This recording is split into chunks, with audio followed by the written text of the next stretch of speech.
हर मैदान फतेह। आज का सवाल है, क्या नशा सिर्फ अल्कोहल सिगरेट का होता है? क्या एक्साइटमेंट नशा नहीं है? क्या दुखी रहना नशा नहीं है? मैम, इस तरह के जो नशे हैं, एक्साइटमेंट, दुखी रहना जैसे, और जिनको लेके खुलकर बात नहीं की जाती, मैं चाहता हूं कि आप इसको लेके खुलकर बात करें। बहुत बढ़िया सवाल। एक्साइटमेंट नशा है, दुखी रहना नशा है, पैसे का नशा है, घूमने फिरने का नशा होता है, एक्सक्लूसिव सेक्सुअल प्लेजर का नशा होता है, लोग को भांति भांति के खाने का नशा होता है, भांति भांति के म्यूज़िक सुनने का नशा होता है, भांति भांति की सुगंधों का नशा होता है, भांति भांति के टचेस का नशा होता है, एम्बियंस, वो फील। ऐसे नशे वालों को हम इस तरह की बातें करते सुनते हैं। किसी को मीठा खाने का नशा होता है, किसी को नमकीन खाने का नशा होता है, किसी को पार्टीज़ करने का नशा होता है, किसी को पार्टीज़ में जाने का नशा होता है, किसी को हमेशा सफाई करते रहने का नशा होता है, किसी को हमेशा खलारा डालने का, गंद डालने का नशा होता है, किसी को झूठ बोलने का नशा होता है, किसी को अच्छा बनने का, गुडी बनने का नशा होता है, किसी को फील गुड का नशा होता है। तो ये सारे नशे ही हैं। आपने बिल्कुल सही सवाल उठाया है और सही जगह पे उठाया है। और इन नशों से हम सब ग्रस्त हैं, पर हम ये मानना ही नहीं चाहते। अब जिनको एक्साइटमेंट का नशा है, वे ये मानना ही नहीं चाहते। उनके टिप्स पे होगा कि हाँ जी, इस महीने फलाने की बर्थडे पार्टी है, ढिमकाने की एनिवर्सरी पार्टी है, तो पार्टी करेंगे, यहाँ जाएंगे, वहाँ जाएंगे, ये पहनेंगे, वे करेंगे। तो ये क्या है? यहाँ पे एक्साइटेड ही तो फील किया जा रहा है, अपने आप को बार बार एक्साइटेड फील करवाना।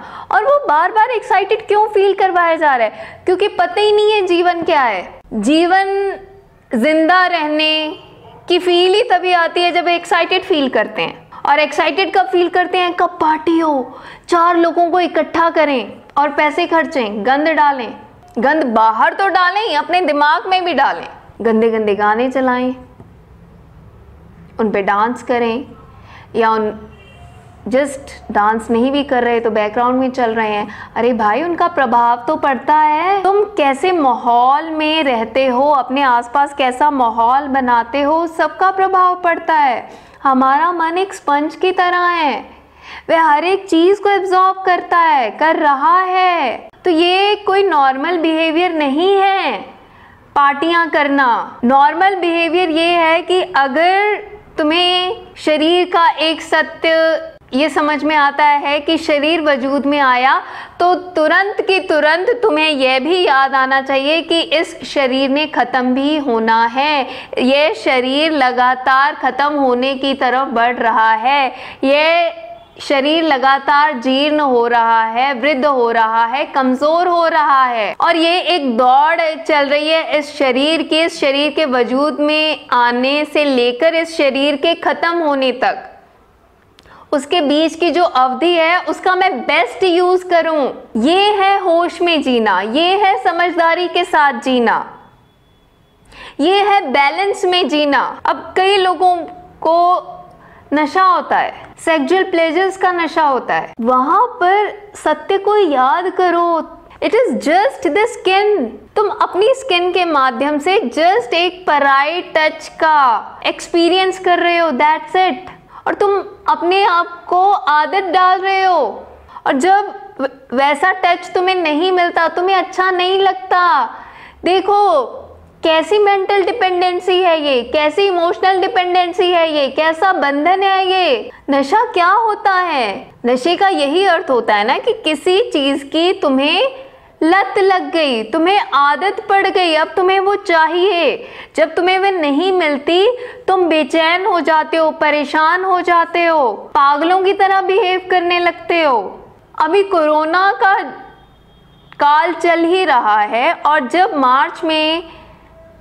मार्च 2020 में ये स्टार्ट हुआ, तो मैक्सिमम लोग जिनको ऐसे नशों की आदत रही है, पार्टियों के, घूमने फिरने के, शॉपिंग के, उनकी हालत खराब हो गई थी पहले 1 महीने में ही। शुरू में तो घर की औरतें पका पका के देती रही, पर बेचारी वह भी परेशान हो गई कि भाई ये तुम लोगों को जो खाने पीने का नशा लगा है, ये जो लत है, ये हम अब पूरा दिन नहीं लग सकते।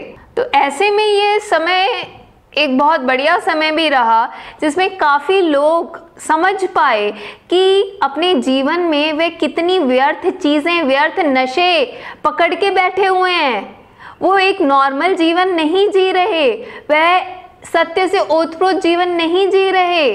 और ऐसे नशों पे बात नहीं की जाती, ऐसे नशों को लेके सरकार कुछ नहीं कहती, बल्कि हम देखें कि इस तरह के नशों में तो लोगों को लगाया जाता है, तभी पूरा दिन टीवी पर विज्ञापन चलते रहते हैं, मोबाइल पर विज्ञापन चलते रहते हैं, आपको मैसेजेस आ रहे हैं विज्ञापन।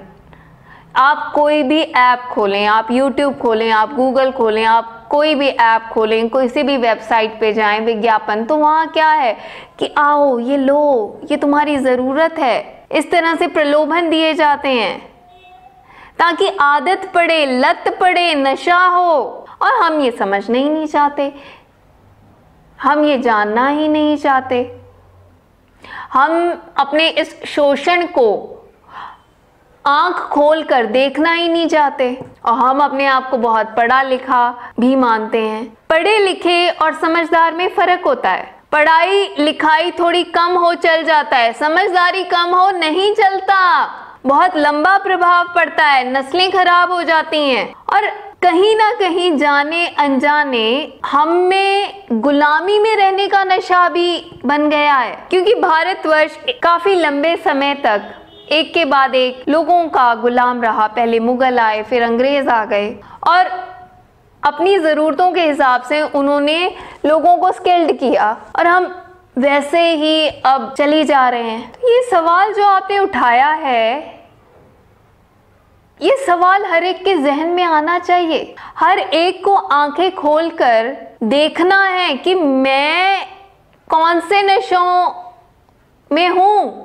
और अगर आप अपने नशे ढूंढ लेते हैं तो कुछ लोग ये लॉजिक देते हैं बाकी लोग भी तो इसी नशे में हैं, तो अगर बाकी लोग इस नशे में हैं तो that is not a normal behaviour. तो ये तो एक सोसाइटल थ्रेट है कि पूरी सोसाइटी, पूरा समाज ही नशाग्रस्त है। कोरोना के टाइम में जो सुसाइड्स हुए वे निकल के आए। अब वे सुसाइड्स क्यों हुए? अगर हम बारीकी से उनका अध्ययन करेंगे, कहीं ना कहीं कोई नशा ही था, कहीं ना कहीं झूठ से ही चिपके हुए थे और सत्य में आना नहीं चाहते थे। हाँ, दुखी रहने का भी नशा लग जाता है।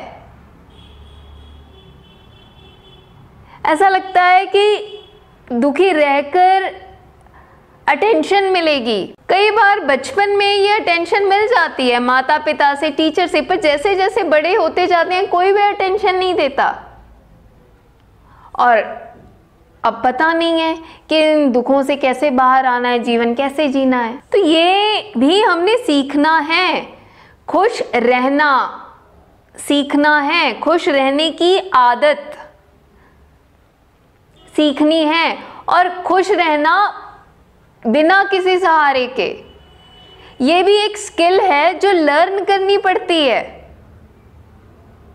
अपनी कंपनी में खुश रहना, अपने आप से खुश रहना, कुछ है तो भी खुश, कुछ नहीं है तो भी खुश, बारिश हो रही है तो भी खुश, धूप निकली है तो भी खुश। खुशी महसूस होनी चाहिए। बाहर से खुशी का ड्रामा, दैट इज एक्साइटमेंट। इन नशों को हमने समझना है और अपना अच्छे से आत्मविश्लेषण करना है और ये जानना है कि आज की तारीख में मैं किन नशों से ग्रस्त हूँ और इनसे मुक्त होने के लिए मुझे क्या करना है। तो अगर आपको इस वीडियो में जो हम टॉपिक डिस्कस कर रहे हैं आपको अच्छा लगा, आपके से रिलेटेड कोई सवाल है तो आप कमेंट्स में लिखें, और डिस्क्रिप्शन बॉक्स में फाउंडेशन को लेके सारी जानकारी दी गई है, तो आप फाउंडेशन को कांटेक्ट भी कर सकते हैं। सेवा का मौका दिया इसके लिए धन्यवाद।